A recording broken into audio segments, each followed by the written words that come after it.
5. We'll double up today, right? We'll probably double up tomorrow with a 2-part preview show of week 13. But, oh, you hear that music, Bloom?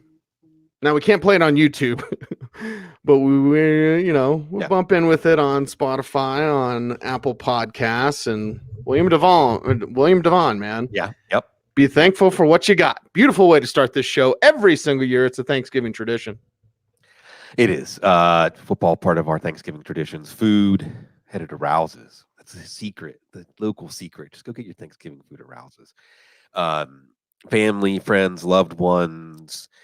And I hope, again, as I was waxing at the end of the waiver wire show, that maybe even just being thankful to be a human being with your hopefully sound mind, somewhat working body as we're getting older, and to experience this, to experience sensations, to feel the wind on your face, to bite into a piece of pumpkin pie or whatever it is, whatever those sensations are that you enjoy. Be thankful for that. And I'm just thankful that here we are. What is this now? See, 3,503 or something like that. Whatever it is, it's always a number worth celebrating because we have a very gracious audience that gives us the opportunity to do this.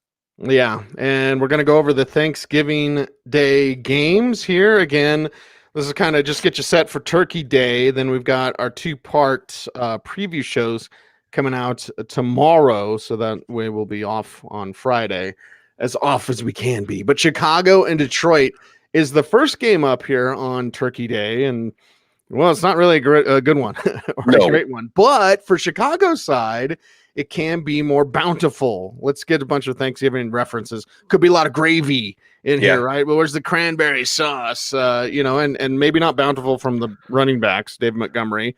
I'm sorry for dooming him as the Motorboat Rookie of the Year before the season, but I told you I was doing it. So we all know that's a curse. We all know the Mikael LeSure course lives on through Motorboat Rookie of the Year. But Dave Montgomery, not a lot of confidence there. Tariq the Freak Cohen, sure, but it's mostly Allen Robinson, Dash Taylor Gabriel, and Mitchell Trubisky and start 2 QB leagues. How are you looking at these Bears traveling to face the hapless Lions on Thursday? Who's it going to be next year, Cecil? Is it A.J. Dillon? Is he going to come out? I don't know. Early betting favorite there. Betting or DFS, that's what's going to make you interested in this game, right? Even if you're a Chicago or Detroit fan, it's just depressing to see where your franchises are at this point in year 2 of the Matt Nagy, of the Matt Patricia regimes. Maybe it's just hiring a coach named Matt. If you can do that, hire Matt Waldman. Trubisky is coming out of this game playing about as well as he has all year. Do you dare? So now it's like these 3-game slates for DFS and something to stay interested in. Do you dare go with Trubisky? Maybe putting together some lineups. He's playing well. Detroit's defense, everything works against them. Now you're looking at Tariq Cohen. This is more of a committee, as it should be. Sorry, David Montgomery, but David Montgomery, some of his PFF type metrics are in the Kalen Ballage zone. All right. Now some of that's an indictment of the Bears running game, but either way, it ain't working. Tariq Cohen, that's working. Allen Robinson against Darius Slay. It only takes 1 play. Allen Robinson's still playing well. It's Anthony Miller with no Taylor Gabriel. He's got a concussion. And maybe some Javon Wims. It's not going to be the tight end. Trey Burton's hurt. Adam Shaheen is hurt. Brent Broniker hurt. So you go down Riley Ridley. He's not on IR, right? Maybe he can get a chance to make a note for himself. But Cease, again, I think about the Matts here. I think about Matt Patricia and Matt Nagy. And I know last year there was lots of things falling into place. And is this what we were picturing at this point in year 2? He's not going to get fired. I don't think he's going to get fired. Who do we know who's going to get fired right now, Cease? Doug Marrone. Yeah. Anybody else? Dan Quinn? Yeah, I guess Dan Quinn after they fell apart again. Yeah. Matt Nagy's probably not going to get fired. It just doesn't seem like this is that worthy of that. But do you feel good about where everything's going?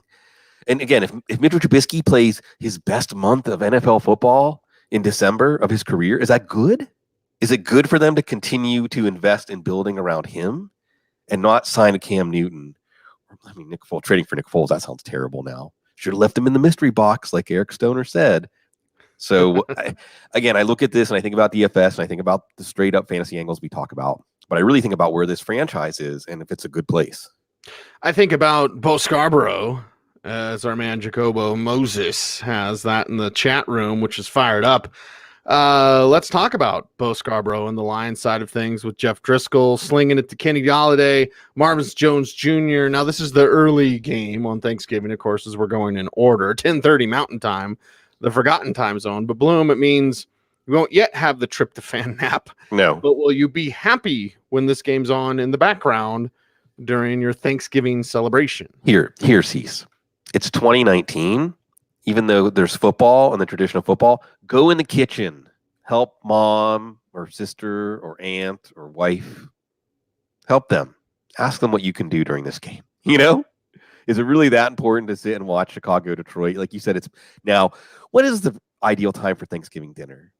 In my house, it was like 2:00. I was going to say like 2:00 seems about perfect because then you're past lunch a little bit. You might have had a little something, a little brunch thing, and then lunch, and you're getting real hungry. Don't do it too late. Right. But then 2:00 you can eat. You can take that nap about 4. Right. And wake up about 5, and then you're feeling pretty good for the evening game. When I was living in Texas, and there was no evening game until a few years ago. Thank you for that, NFL Network. But when I was living in Texas, like it was blasphemy. Like you had to get Thanksgiving dinner served before the Cowboys kickoff, and you certainly wouldn't serve during the Cowboys game. So that changes things a little bit. But this is the year, you know, come up with a dish to add to the big cornucopia and cook it during this game, or otherwise, maybe not stay under the football trance. But if you do, well, I don't even know who you're going to see a quarterback. They tried to get Josh Johnson from the XFL. XFL says no. That's weird. David Blow, maybe Jeff Driscoll, but you're not. If he plays with a hamstring, you don't trust him. And does that mean you don't trust Kenny Galladay? You don't trust Marvin Jones?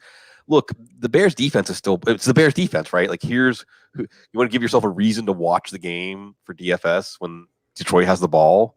Play the Bears defense because you can't trust this offense right now. Include Bo Scarborough. You're probably going to see stacked boxes here. Logan Thomas, Snorkel Scuba Submarine. That's it. And again, I mean, whatever Matt Patricia's pitch was, whatever the grand plan was this where they were going to be 3 months into the season, the second season, and 3-4 games into this year's season? Remember when they played Kansas City straight up? I mean, we said this team's coming together. They're well coached. But Darrell Bevel's working with Matt Stafford. This is coming together. I don't know. I don't even know what to make out of this team right now. But I think this is now, granted, you know, we might have said the same thing about Kyle Shanahan coming into this year. A lot of people saying hot seat. Okay, but still urgency. And I think, unfortunately, this game is just going to be a picture of how these coaching regimes 2 years in have gone awry. And it's time to get things back on track or we're going to turn the page. Well, the trouble is both of them know they have 3 years. I got another one. Why do I have to put the foot on the gas now or try or be different or be bold? Okay, next game up on Thanksgiving is Buffalo and Dallas. And Buffalo, certainly, this game is, you got momentum, right? Good old Mo on Thanksgiving. And Buffalo's got it. Dallas is fighting for it. So Buffalo side with Devin Singletary out there. It's tough Dallas defense, right? Smoke Brown's going to do something. Cole Beasley underneath. You want to see a little bit more from Dawson Knox and the immortal Frank Gore. It's always fun watching a young quarterback like Josh Allen kind of find his way through the ups and downs of his second season. What are we expecting from Buffalo on Thursday? We'll see if that first game is like a Thanksgiving side, you know, like someone made green bean casserole with frozen green beans. Oh, or the mashed potatoes with like the potato flakes. You know, like, I'll pass. Or you picked up the wrong corn. It was cream corn instead of just kernel corn. Yeah. But then you look at the main course. That's on regular turkey. That's some Cajun fried turkey. What'd you get? That looks pretty. Wow. Buffalo, Dallas? This is going to be good, right? Yeah. So it makes it worth eating the creamed corn. There was a dash of Ed Ogeron in there. Yeah, well, it's Louisiana, man. It's eat every day. See, so I've got to tell you, sometimes in Louisiana, the air, there's a smell in the air, and you have to just tell yourself, I'm not going to really think about that. I'm not going to think about what that smell is. You know, it's like one of the most polluted areas in the whole country, like the stretch from Baton Rouge New Orleans on the river. And sometimes the wind carries stuff, and you're like, I don't recognize that smell. I don't like how that smell feels, but I'm just not going to say anything. So I got some Louisiana in me. And this is going to be a good game. This is going to be a really fun game to watch, especially the trajectory of these two teams right now, because you just got to watch Buffalo last week. We all watched Dallas last week. What's great about this game is Buffalo hasn't really been in the national. Have they had a national game yet this year? I don't think so. A chance to watch Josh Allen, a lot more no huddle. Josh Allen continuing to grow up. Now, Josh Allen hasn't been perfect this year, has had some bad moments this year. Josh Allen has a lot of room to grow. That's what's exciting for looking at his fantasy prospects, looking at this Bills franchise and their trajectory. He has a lot of room to grow. He's not going to be a bust, folks. Okay? Take the L. I'm not saying he's going to be the greatest quarterback in NFL history, or he's going to be necessarily a hit and a winner and a perennial playoff quarterback, but he's not going to look overwhelmed in the joke of a first-round pick. We're going to get to see him against a Dallas defense that's still a solid defense. Leighton Vander Esch a little banged up. They've got some great players on the defensive line, some good coaches. We're going to get to watch Josh Allen in this one. And of course, you're going to be inclined to play him as a potential alternative to Mitchell Trubisky or Drew Brees or maybe Dak Prescott. We'll get to that. And Devin Singletary, like seeing what he can do. Now, the fact that they keep going to Frank Gore at the goal line, Josh Allen getting a lot of touchdowns at the goal line, it lowers his ceiling, but you still like him here. And John Brown, how is it that our man Smokey Brown, who we've sung the praises on this show for years, is having his best year this year of his career and looking good doing it? Touchdown catch last week was beautiful. And so we're going to watch him in the Cole Beasley revenge game. We talked about this on the waiver wire show.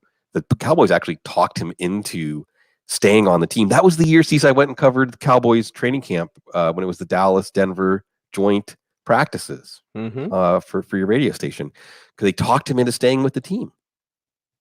I think it was. I don't know. My brain gets scrambled sometimes. No, they talked him into staying. But I think that was that year that story was happening while I was at my brain. I want to say Dove Valley. What is it? Valley Ranch.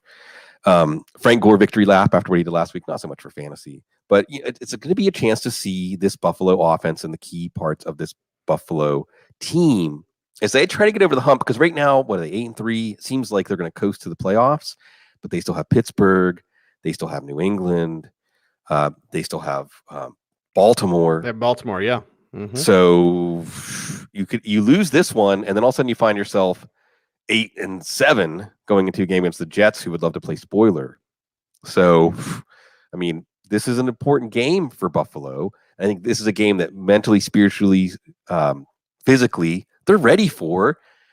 After what happened to Dallas last week, I wonder if they're ready. Yeah, watch out for what Buffalo's trying to pull off compared to what teams like Indianapolis, the Titans, the Raiders falling off a little bit. But yeah, I mean, they've still got to put their foot on the gas. So why that Denver win for Buffalo was so important last week. Dallas wants a win. They want some momentum on their side. And, well, Tre'Davious White's going to take it away.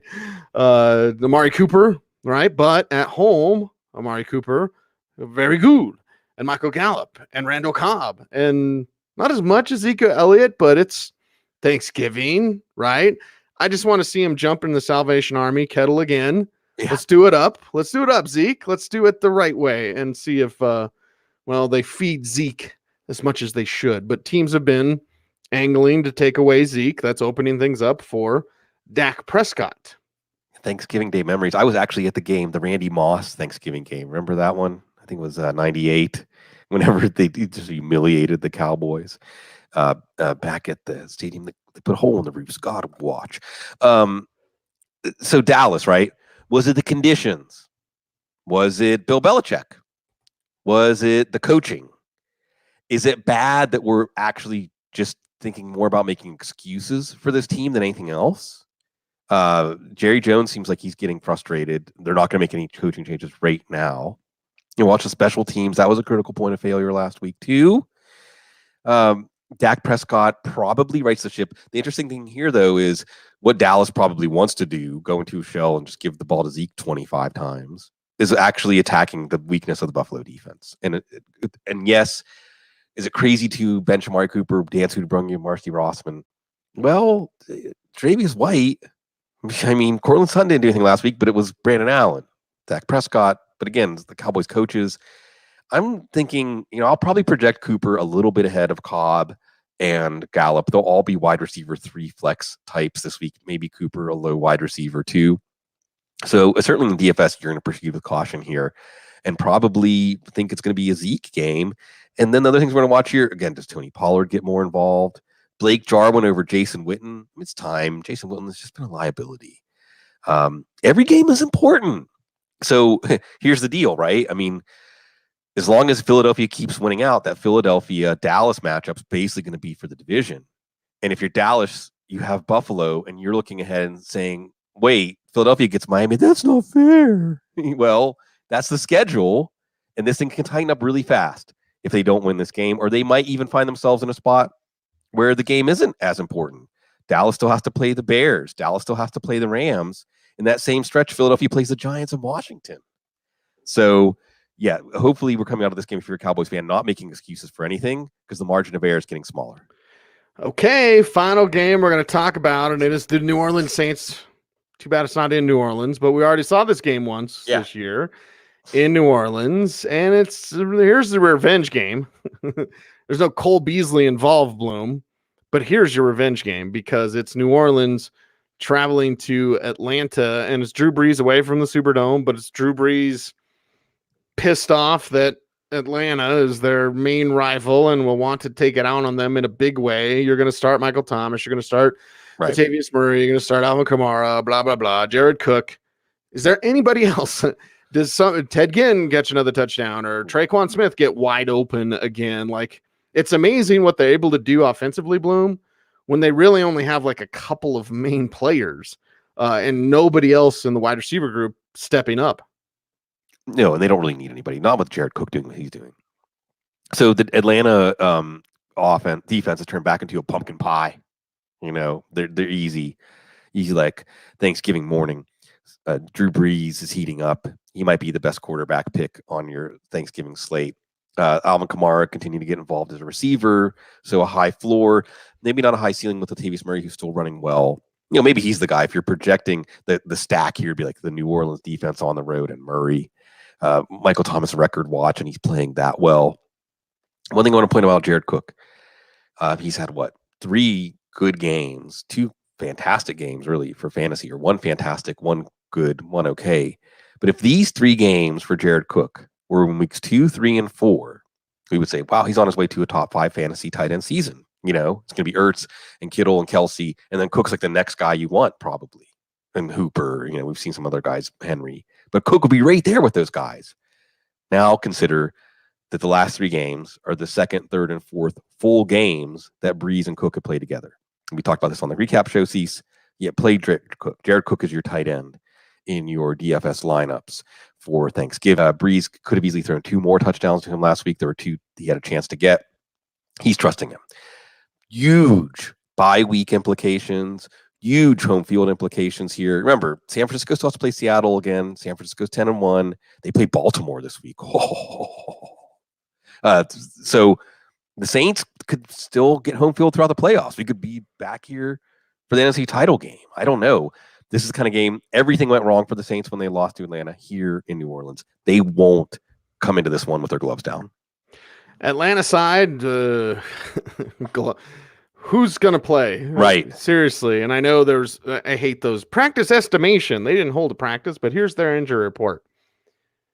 Okay, I don't think Devonta Freeman's going to play. I'm not playing Brian Hill anymore. Sorry, Wyoming Cowboys, baby. Quadra Olison's a touchdown vulture, but that's about it.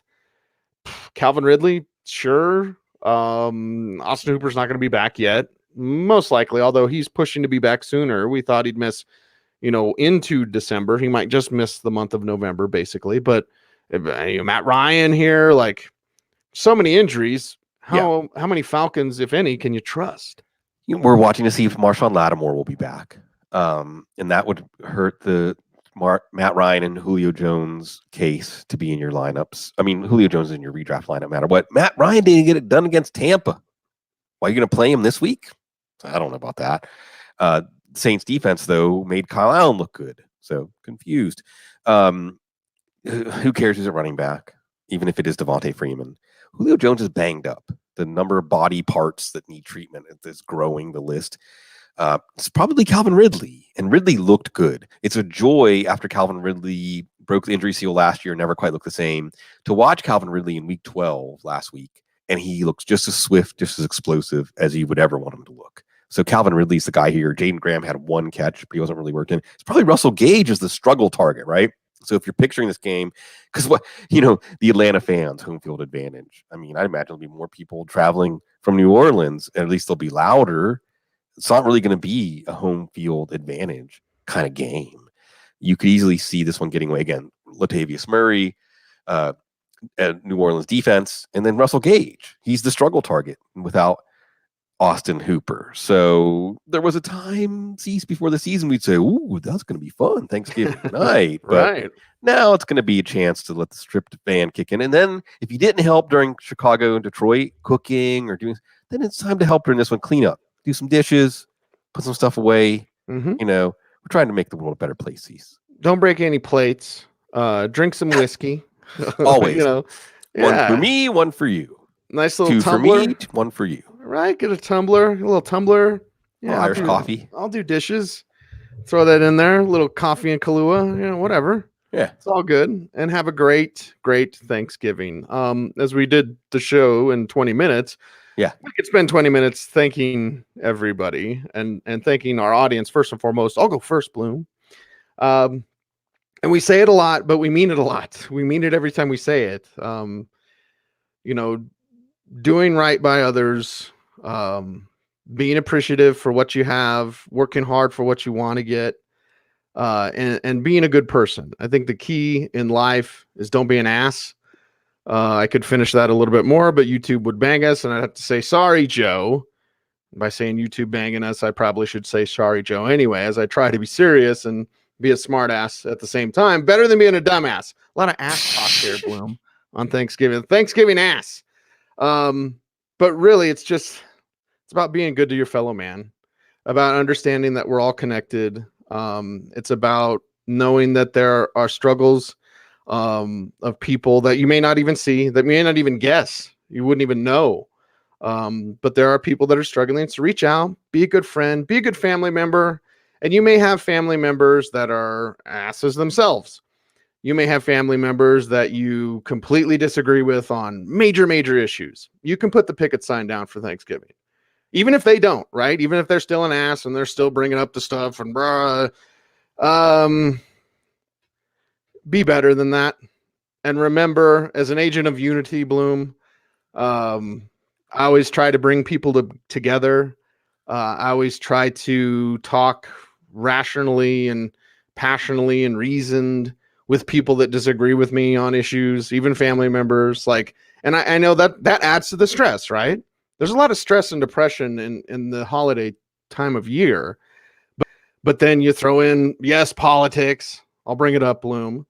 And that adds to the stress of getting together with family, and then the food and preparation and cleanup and all that. Light and sweet, baby. What's the theme of the show, Bloom? Light and sweet. Okay. Put your differences aside, sit down at a table, love the people that love you, love them back, be a good person, don't be an ass, and enjoy each other's company. Again, put the phones down, put the picket signs down, put the politics to the side, enjoy the time with your family, because as someone, and it'll be 2 years on Monday since my mother passed away. Bloom, it will be what, 3 years for you?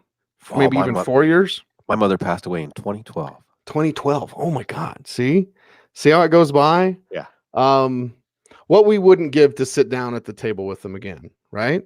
What we wouldn't give to enjoy one of those hot toddies with them again, So really take that time, be appreciative of the now. There's a lot of big stuff out there. There's a lot of heavy stuff. There's a lot of frustrating stuff. There's a lot of things we need to fight against, Bloom. There are. This is a time where you can go, okay, I understand that there's all that still out there. It doesn't go away. But I'm going to sit down at the table with people that love me. I'm going to enjoy a good meal. I'm going to enjoy some good football, enjoy good company, and just be good, man. Just be good. And I'm thankful, obviously, for my great family and my wonderful children, and, super proud and thankful for our audience, and thankful for the opportunities that football has given us, Thankful for you, thankful for this show, thankful for Yeah. this friendship. And this is how people grow and change, behind the scenes a little bit. And I've told you this before, Bloom, and it gets truer every day. But I'm such a better person because of you. Like the person I was, and I know my college roommate Chris Harp is in the chat room right now. What's up, Chris? Like, I was an ass back then, and I'm sorry, Chris, for being an ass. But like, people that knew me a while ago wouldn't know how I am today, and a lot of the thought processes that I have today are thanks to you, Bloom. So I thank you and I thank you for listening to me on the other side of things, and I'm just thankful that we're able to have this brotherhood, this kinship, and be able to love each other, even though we don't agree with each other on everything. And that's, if there's one thing you take away from this show, please take that away. We love each other. I love Sigmund Bloom, and I don't agree with him on everything, but I still love him and I still appreciate his insight. I appreciate his opinion. I respect his opinion, and it's vice versa. So please, just everyone be thankful, be good. Bloom, I'm done. Yeah, and I guess my first note too is that we've been talking at these folks for thousands of hours, and they're very indulgent. They let us talk about other things too, and be people in addition to football, crazy quasi pseudo pundits that we've fashioned ourselves into. And yeah, thankful, we don't have to be in the convenience store or the machine shop or the IT shop, and this is what we can call our jobs. And perhaps it gives us more time to think about these things, and we still owe it to y'all that we have some peace of mind to be able to say anything that can help you. Of course, on Thanksgiving, being thankful for the people around you. And I'll go back to being thankful that I can love and be loved in this life, and my wife, the love of my life, Kate, and everything that's opened up and helped me get out of my bear cave. There's a whole other me doing self on the couch here. And of course, Thanksgiving, I'm going to think about this because my stepfather, Mike Belsky, all the people we could never have been here without Cease. The list goes on and on and on, right? He died around Thanksgiving. My mom's birthday is November 30th. My grandfather, Robert McClay, Sigmund McClay Bloom, his birthday is December 2nd. And I know a lot of people out there sad. It's going to remind you of sadness. And that's okay, because grief is the shadow cast by love. So the larger the grief, the larger the love. And we're here to love. And love is never going to lead you to a bad place. And I think that you bring up some things, we're alluding to things because we're not divisive. Like you say, we want to try to find a common ground. Football is one of those ultimate common grounds, right? Mm-hmm. Even Richard Nixon and Hunter Thompson could talk football. Right. But at the same time, when we come from that human place, when we come from that place of love, if you want to be persuasive, love is going to be the most persuasive thing. And I think at this time, again, thankful, gratitude. Gratitude is its own reward on Thanksgiving Day or any day. Gratitude is its own reward. And being selfish and being stuck in your ego, stuck in I, stuck in me is its own punishment. So let that be your guide. Thanksgiving also stands for a day, like we don't work on Thanksgiving, right? I mean, well, we have to cover the wire. We just kind of cover it together. Joe gets it. Thankful for Joe and David. Yes, very much so. And people like Bob Harris who helped set up this sandbox to begin with, that we can do this. But Thanksgiving is a day to take a step back. And for all the people who do have to work on Thanksgiving, including these football players and all the people at the stadium and everything, thankful for them, people who are doing it.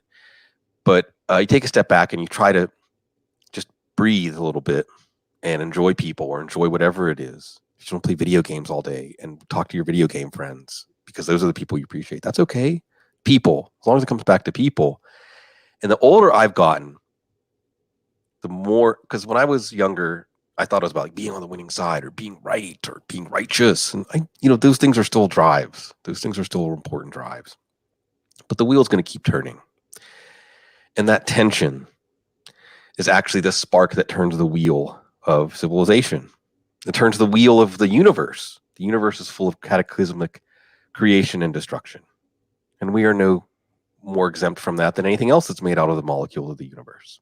So we are also part of that story. And the older I've gotten, the more I see that it's a grand play. I talked on the previous show about India and this glimmer in your eye and the joy of participation. And it's like the play, right? Like they post who gets what part on the play, but people like run up to it and look and see, like, did I get a part? Like, we all have a part. Here's the good news. You're in the play. If you hear my voice, you're in the play. Here's another piece of good news. It's not like when they post the parts up on the bulletin board and you have to say, well, that's my part. You get to make up your part. You get to decide what you put out into the world every day. And that's what you stand for. You don't get to decide what it does. You don't get to decide the end effect of the energy you put out in the world. But you get to decide the energy you put out in the world, and how could you need or want anything more in your life to signify that your existence mattered, that it meant something. It's always funny to me when I hear people talking about eternal life or heaven or the hereafter. We talk about the afterlife too already today, right? You already have eternal life. Every moment is eternal. Every action, every impulse, every thought. Because what is this if not thought manifest? Ripples through eternity. I mean, we're just drops in the ocean, but the ocean is made up of drops. You're one of those drops. You're special. You're precious. You're precious to us. Precious to yourself, precious to people around you. And yeah, we're thankful for you. And more than ever, Cecil, I want to say to everybody out there that we're here. We're really here, like real people. Like, one of the best things you could ever do for us, if you're a part of our community and you just want someone to listen so you can unburden yourself. We're here. We're here 365. And I think that football has been a wonderful handshake and a way of getting each other into our lives and getting into other people's lives.